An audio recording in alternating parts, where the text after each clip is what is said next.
देश सिर्फ नक्शा नहीं होता है, देश सिर्फ एक भूमि नहीं होती है, देश केवल एक फूल पत्तियां नहीं होती है, देश होता है एक जज्बा। और उस जज्बे में बंकिम चंद्र चट्टोपाध्याय जी एक कवि थे। यूँ वो सरकारी नौकरी में डिप्टी कलेक्टर थे, लेकिन राष्ट्र के प्रति उनकी जो चेतना थी उसने प्रेरित किया और उन्होंने एक गीत लिखा जो वंदे मातरम अभी आपने सुना और जिसकी जयंती 150वीं हम मना रहे हैं। वो गीत लिखने के बाद उस गीत को उन्होंने अपने एक उपन्यास आनंद मठ में शामिल किया। उसमें शामिल करने के बाद ये गीत पूरे बंगाल में क्रांति का विषय बन गया। उसमें योद्धा सन्यासी जो थे वो अंग्रेज़ों के विरुद्ध लड़ते हैं। ये कहानी घर घर में पहुंच गई कि एक योद्धा सन्यासी किस तरह से क्रांति करता है और वो कौन सी बात, कौन सा नारा, कौन सा गीत गाता है जिससे लोग क्रांतिकारियों में क्रांति की भावना आ जाती है। बच्चों, ये गीत जो है ये इसलिए प्रसिद्ध हुआ क्योंकि उस समय अंग्रेज़ चाहते थे कि उनका जो राष्ट्रगान है वो प्रचारित हो, जिसमें उनकी जो रानी है उनके जीवन के लिए, राजा हैं उनके जीवन के लिए वो गीत जो ब्रिटेन में गाया जाता था वो भारत पे थोपना चाहते थे। इसका पुरजोर विरोध हुआ और बंकिम चंद्र चट्टोपाध्याय के इस गीत को आगे बढ़ाने की जो बात थी इसीलिए आगे आती है। ये जो वंदे मातरम का जो नारा है इसने पूरे बंगाल में एक ऐसा माहौल बनाया कि कलकत्ता के टाउन हॉल में 30,000 जो नागरिक थे, क्रांतिकारी थे, वो इकट्ठे हुए और उन्होंने एक स्वर में वंदे मातरम गाया। इसके बाद उन पर बहुत अत्याचार हुआ और वंदे मातरम गीत और वंदे मातरम नारे पर प्रतिबंध लगा दिया गया। बच्चों, आप जितने सारे बच्चे बैठे इतने ही सारे बच्चे एक स्कूल में बैठकर वंदे मातरम का नारा लगा रहे थे। उसी समय ब्रिटिश हुकूमत के लोग आए, उन्होंने सारे बच्चों को बेंच से मारा और पूरी क्लास को स्कूल से बाहर कर दिया। बड़ा कठिन था ये नारा बोलना, बगावत का प्रतीक माना जाता था और पूरे अंग्रेज साम्राज्य इससे डर गया कि कहीं ऐसा न हो कि ये क्रांति का कारण बन जाए। तो उन्होंने हर जगह इस नारे को प्रतिबंधित कर दिया और वंदे मातरम बोलना भी दूभर हो गया। लेकिन इसको दबाया नहीं जा सकता था।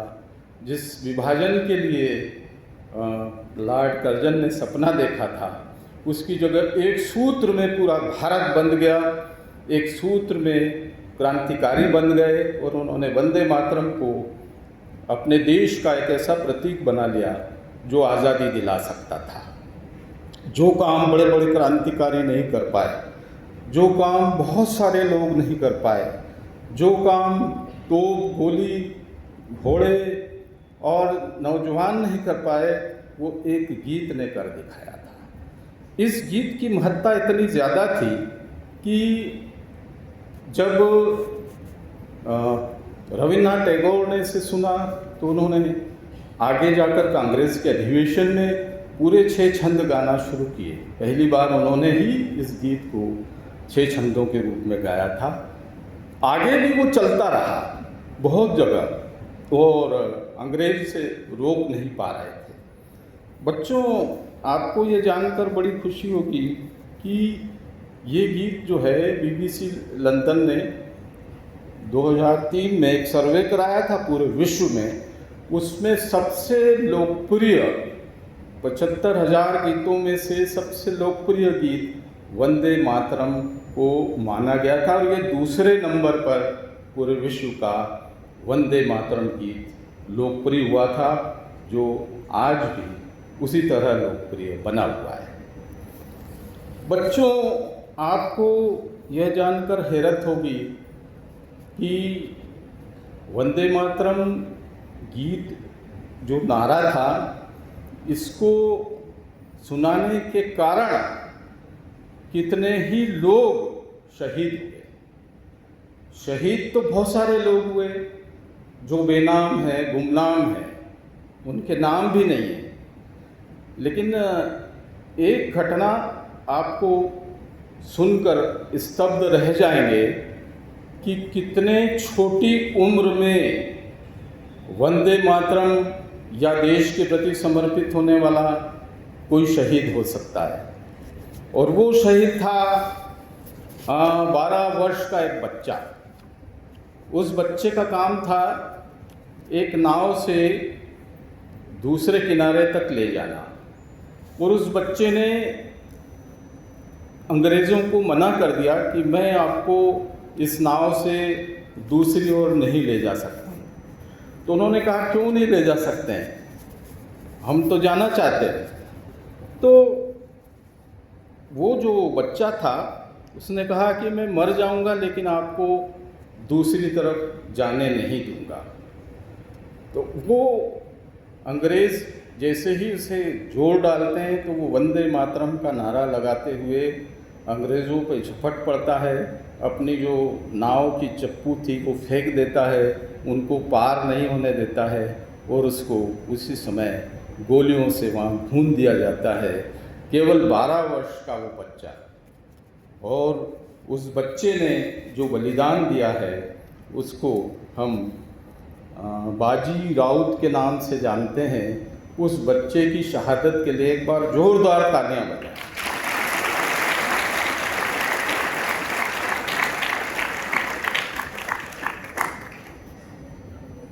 यही नहीं, बच्चों में से एक छोटी सी बच्ची 13 साल की उम्र से ही देश के आंदोलन में कूद गई, और उसने मृत्यु वाहिनी, जैसे शहादत के लिए कहते हैं ना कि आत्मघाती बन जाते हैं, तो वो उस समय क्रांतिकारी मृत्यु वाहिनी की सदस्य बनने गई। तो उसको कहा, तुम्हारे तो अभी दूध के दांत भी नहीं टूटे हैं, अभी तुम जाओ, घर जाओ। लेकिन वो मानी नहीं। उस समय इसकी उम्र 13 वर्ष थी, उसकी माता का देहांत हो गया था, बाद में पिताजी भी चले गए। लेकिन एक जुलूस निकल रहा था कि जो सरकारी थाना है उसके ऊपर तिरंगा लहराना है।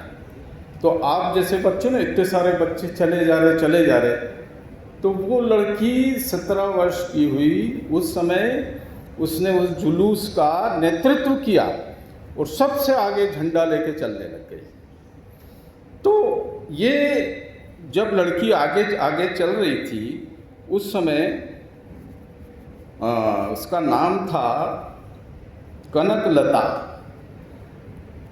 कनकलता जब आगे चल रही थी तो पुलिस पीछे पीछे चली आ रही है और खूब रोक रही है कि आप ये झंडा लेकर आगे नहीं जा सकते। लेकिन तब तक वो मना करते पुलिस, तब तक वो दौड़कर थाने के ऊपर चढ़ गई, और चढ़ने के बाद उसने जो ब्रिटिश झंडा था उसको फाड़ दिया, नीचे गिरा दिया और तिरंगा लहरा दिया।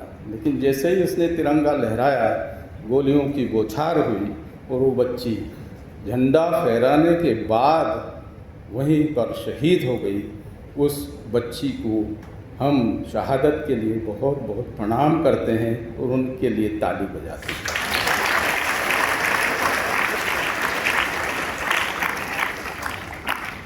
ये असम की बच्ची थी, और बाद में एक और जिक्र आता है छोटे बच्चों का। उसमें एक शहीद रामचंद्र विद्यार्थी थे। वो कौन सी कक्षा में थे मालूम है? 5वीं कक्षा में। केवल 5वीं कक्षा में देश के आंदोलन में, भारत छोड़ो आंदोलन में कूद पड़े। और 14 अगस्त 1942 की घटना है। अपने स्कूल से भागे और एक कचहरी थी, कोर्ट जैसा, वहाँ पर दौड़ कर गए और वहाँ देखा कि यूनियन जैक उनका ब्रिटिशर्स का झंडा लगाया, वो गए, चढ़ गए, उस झंडे को नीचे गिराया और तिरंगा लहरा दिया। 5 वर्ष का वो बच्चा, 5वीं कक्षा का बच्चा जो सिर्फ 12 वर्ष का था, उसको उसी समय अंग्रेज़ों ने गोलियों से भून दिया। उस विद्यार्थी का नाम था रामचंद्र विद्यार्थी। उसके लिए भी तालियां बजाएं।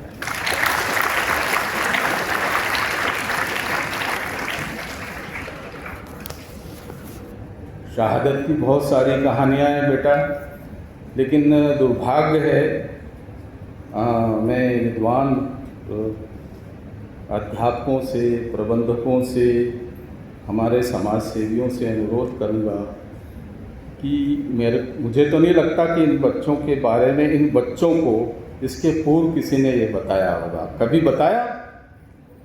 इन शहीदों के बारे में आपको पता था? खुदीराम बोस का तो नाम जानते हो ना, सबसे पहला क्रांतिकारी था, बंगाल से ही था। ऐसे बहुत सारे अनाम बच्चे, अनाम क्रांतिकारी जो वंदे मातरम बोलते बोलते बोलते शहीद हो गए। हमको उनको सिर्फ एक औपचारिक रूप से कार्यक्रम नहीं करना चाहिए, बल्कि उनके लिए कोई स्मारक बनने चाहिए, उनके लिए कोई सालाना जलसा होना चाहिए, उनके नाम पर पुरस्कार रखे जाने चाहिए, उनके नाम पर स्कूलों के नाम होना चाहिए, क्योंकि शहादत की सबसे बड़ी पहचान वही बच्चे रहे हैं। वंदे मातरम को हम सिर्फ दिल से न लगाएं, बल्कि मैं प्रार्थना करूंगा सबसे कि आज ये जो शुरुआत मॉर्निंग स्टार से हुई है, मेरा दिल बड़ा गौरवान्वित है, क्योंकि मैं भी राष्ट्रवादी विचारधारा का हूँ। मैं अपने राष्ट्र से प्यार करता हूँ, मैं अपनी भूमि से प्यार करता हूँ। हम कोई इराक नहीं है, हम कोई ईरान नहीं है, हम कोई यूक्रेन नहीं है, हम कोई पाकिस्तान या अफ़गानिस्तान नहीं है, जहाँ पर अशांतियों का एक सैलाब होता है। सुबह कब होती है, शाम कब होती है। हम भारत भूमि में रहते हैं, जहाँ पुराणों और वेदों में भूमि को माता माना गया था। पैर रखने के पूर्व भी प्रार्थना की जाती है कि हे धरती माँ, हम उठने के बाद आपको हमारे पैरों से स्पर्श कर रहे हैं तो हमें क्षमा करना। जहाँ धरती को माँ माना जाता हो और उन सारे रहने वालों को वहाँ हम सदियों से कहते हैं कि हम धरती के पुत्र हैं। तो ऐसे देश में होना बहुत गर्व की बात है, लेकिन ऐसे देश को संभाल कर रखना उस रूप में, जिस रूप में इसका इतिहास है, बहुत कठिन है। आज आप सुन रहे हो, हम लोगों को बड़ी बड़ी बातें भी थी, उसके बीच में छोटी बातें भी थी, गीत और तरन्नुम भी थे, ताकि आप तक वो बात दिल में जाए और आप जब घर जाओ तो वो याद रहे कि वंदे मातरम के लिए हमें आज ये चीज़ बताई गई थी।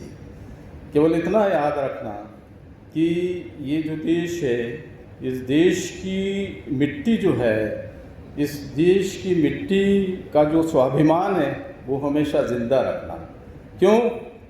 क्योंकि जो स्वाभिमानी होते हैं वो जीवन में एक ही बार मरते हैं, और जो कायर होते हैं वो दिन में 100 बार मरते हैं। हम लोग कायर नहीं हैं, स्वाभिमानी हैं।